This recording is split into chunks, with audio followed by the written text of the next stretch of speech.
கடலூர் மாவட்டத்தில் பஸ் ஸ்டாண்டில் குட்டி பிரியாணி ஸ்டோர் கடை ஓப்பன் பண்ணியிருக்கோம். நாங்கள் நம்ம கவிதை கோபால் வந்திருக்கிறாப்புல, பிரியாணி சாப்பிட்டு போகிறதுக்காக வந்திருக்காப்புல.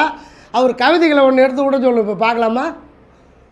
தூக்கத்தில் பேய்ந்து நான் இருந்தேன், பேயை கண்டல்ல, குட்டி பிரியாணியின் சுவையை கனவில் கண்டுதான்.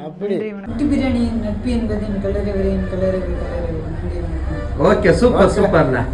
ஒரு வார்த்தை கவிதை கோபால். ஓகேடா. பிடிச்சிருந்தா லைக் பண்ணுங்க, ஷேர் பண்ணுங்க, கமெண்ட் பண்ணுங்க. மறக்காம குட்டி பிரியாணி ஸ்டோர் சப்ஸ்கிரைப் பண்ணுங்க, பெல் பட்டனை பிரஸ் பண்ணுங்க.